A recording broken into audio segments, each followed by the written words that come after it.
Более 300 лет они правили государством, которое позже историки назовут Крымское ханство. Монархи из династии Гераев. Кто были эти люди? Как пришли к власти? И какой след оставили после себя? Незаурядные политики, блестящие дипломаты, великие полководцы, талантливые поэты сверкали всеми гранями на крымско-татарском троне. Каждый из них внес свой вклад в самобытную культуру и заложил нетипичные европейским и восточным государствам традиции. История династии Гераев, которая сегодня почти позабыта в мировой истории, это не просто история каждого хана. Это история государства, показанная через призму жизнедеятельности его правителей.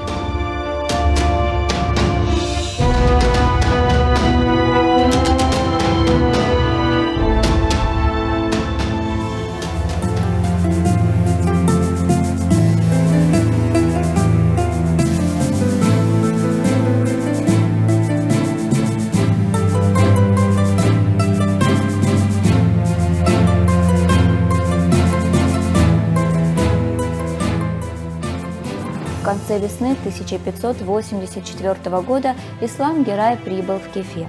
Здесь же крымские беи и мурзы присягнули ему на верность. Но они были не первые. Алп-Герай поспешил навстречу с братом и изложил свою версию событий.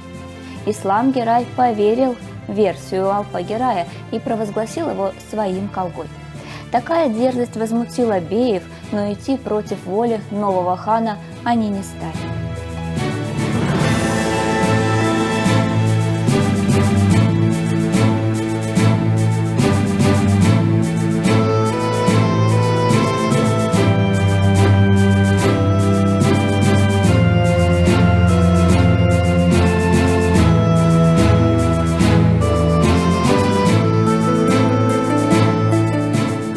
Ни для кого не было секретом, что мансуры были преданы принцу Саадету Гераю, а у Алпа были все основания опасаться сторонников Саадета и его брата Мурата Герая. Но Заор-Капы этот поступок расценили как прямое указание нового хана, и спустя 3 месяца нагайцы во главе с Саадетом Гераем, который все это время находился в Восточном Нагае, подняли восстание против Ислама Герая II и двинулись в Бахчисарай.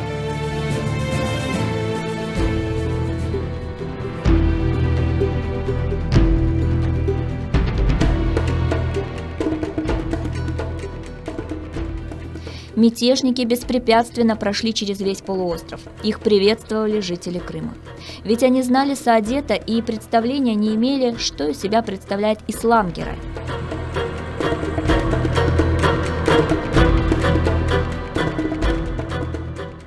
По опыту они уже знали, что гераи, проживавшие много лет в соседней империи, не всегда отстаивали интересы своего государства.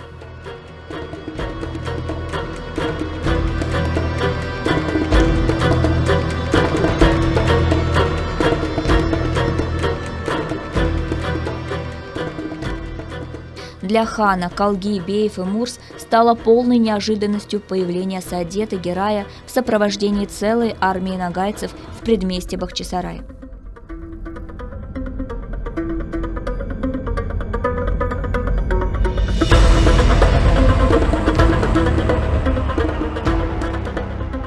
Новый хан не смог оказать сопротивление племяннику. Возможно, дело приняло бы иной оборот, если бы Ислам Герай хоть немного постарался разобраться с семейными делами и не прислушиваться к Алпу Гераю. Или же инициировать встречу с Саадетом и во всем разобраться. Но суфийской мудрости Исламу Гераю не хватило. Он поддался на уговоры приближенных срочно покинуть Бахчисарай и на время укрылся в Кефе вместе со своим братом Калгой.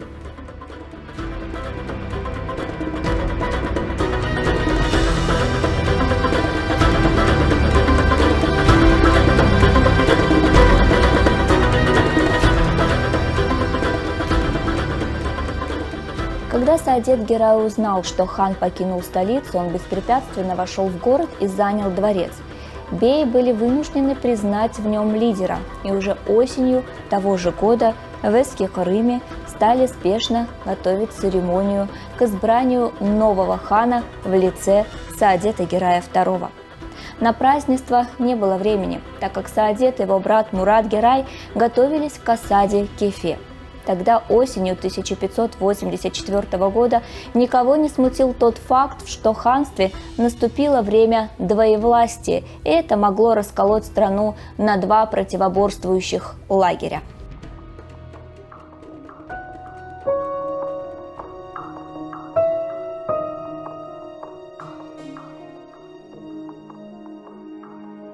По настоянию Алпа Герая, Ислам Герай шлет письма османскому султану с просьбой оказать ему военную поддержку против восставшего против него племянника, да еще объявившего себя новым ханом.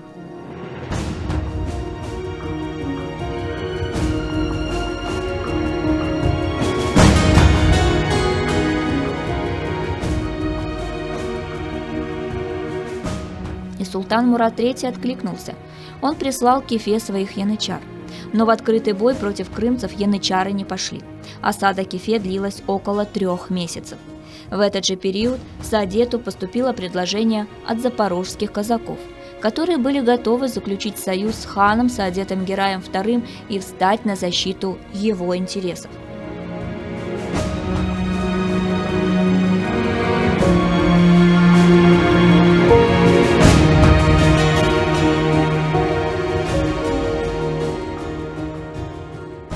Однако пока шли переговоры, в Кефе прибыли дополнительные силы с мощной артиллерией, и Алп Герай, возглавив янычар, пошел в наступление на племянника.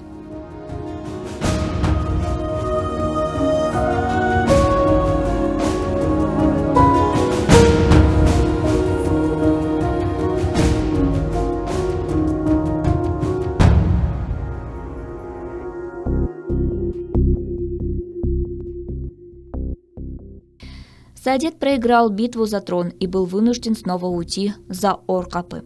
А позже он поселился вблизи Хаджитархана, где прожил 8 лет. Он умер в возрасте 40 лет, вероятно, от отравления.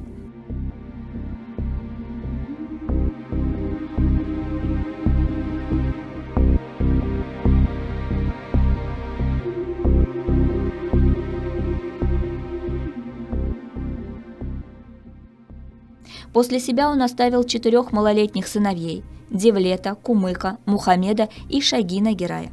2 последним еще предстоит сыграть свою значительную роль в истории своей страны.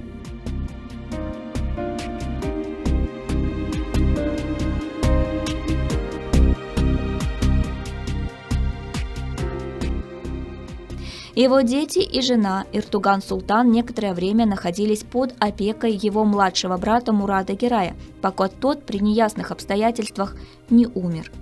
Останки Саадета Герая II перевезли в Эски-Юрт и захоронили рядом с его отцом ханом Мухаммедом Гераем II.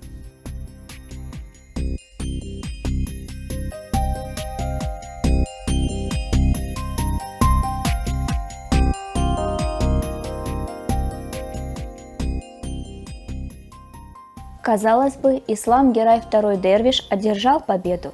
Его главный противник был устранен. Однако у хана появляется новый соперник – его народ, открыто выступивший против него.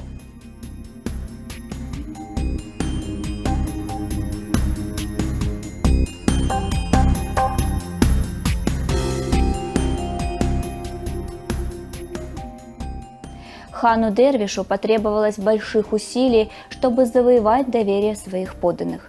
На личные средства он строит несколько мечетей и даже в 1587 году выделяет деньги на строительство церкви для готского населения деревни Бейяс-Сале-на-Качи, продемонстрировав таким образом свою толерантность.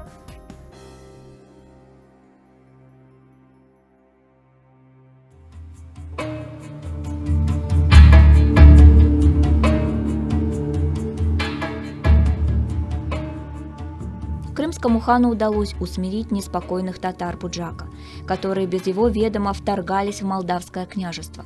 Этот инцидент вынудил Ислама Герая прибыть в Акерман.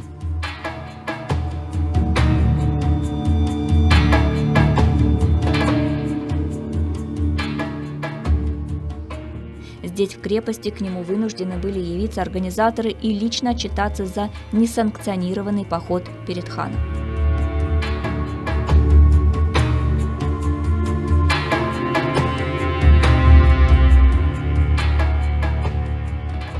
Ислам Герай вынес решение немедленно вернуть все награбленное соседям.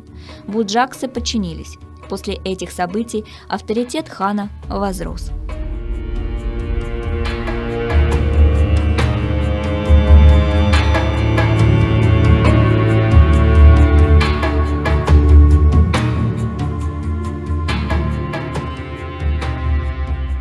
Но Ислам Герай не торопился возвращаться в Бахчисарай.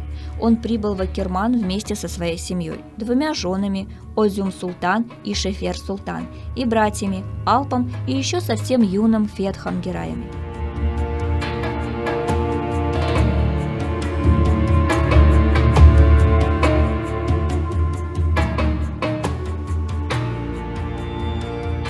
В некоторых источниках говорится, что хан якобы задержался в Акермане, ожидая здесь своего союзника султана Мурада III, готовившегося к военному походу в королевство Польское. Впрочем, поход по многим причинам не состоялся. Но не поход удерживал хана здесь.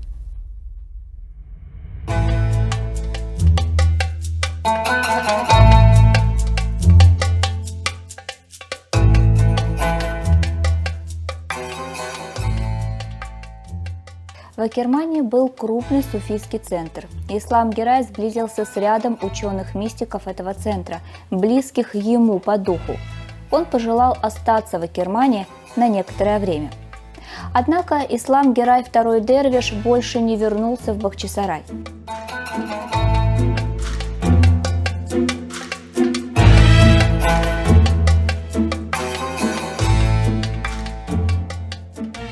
В конце марта 1582 года он резко почувствовал недомогание и скоропостижно умер.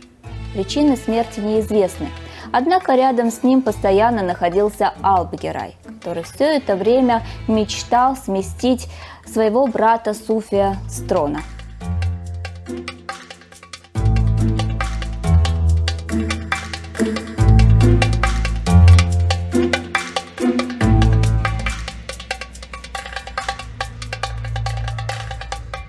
Что стало с супругами хана и его единственным сыном Мубареком Гераем, к сожалению, неизвестно. Однако не успел Алп Герай с почестями похоронить Ислама Герая в Акермане у мечети Бююк-Джами и выделить собственные средства на постройку монументального дюрбе над могилой брата, как он тут же объявил себя следующим ханом.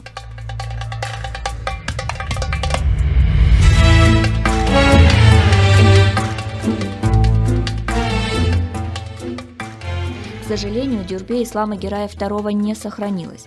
О нем сегодня напоминает лишь 8-гранный фундамент на территории крепости.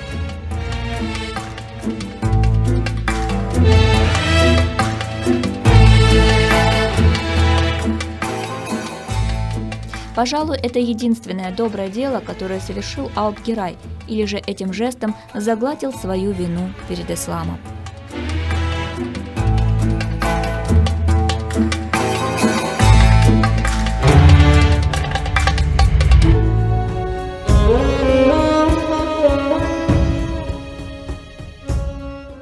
Однако, как бы ни старался Алп Герай уже вторично попробовать себя в роли крымского хана, трон все равно не удавалось удержать. Алп пользовался плохой репутацией в народе. И крымские татары приняли решение выбрать себе в правители другого герая, младшего брата Алпа, Гази, героя персидских кампаний.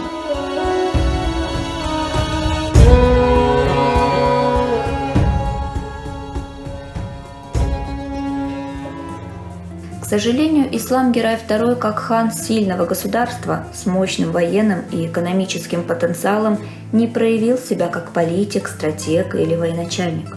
Но хорошо известно, что при нем в Крымском ханстве получили широкие права и привилегии многочисленные суфийские братства, которым хан лично покровительствовал. Ведь ему суфизм был как никому другому близок. Он много лет провел в братстве Мевляна, поэтому, когда он пришел к власти, административный аппарат был пересмотрен, и некоторые ключевые посты заняли шейхи.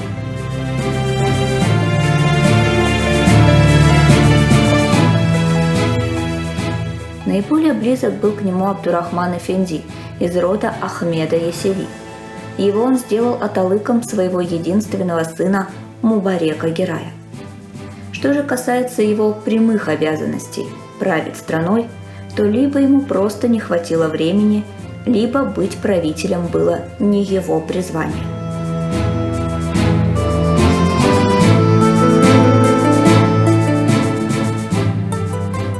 Поэтому в памяти своего народа он не остался как лидер, приумножавший богатство своей страны, двигатель прогресса или талантливый воин, чего нельзя было сказать уже о следующем крымском хане Бора Гази Герае II.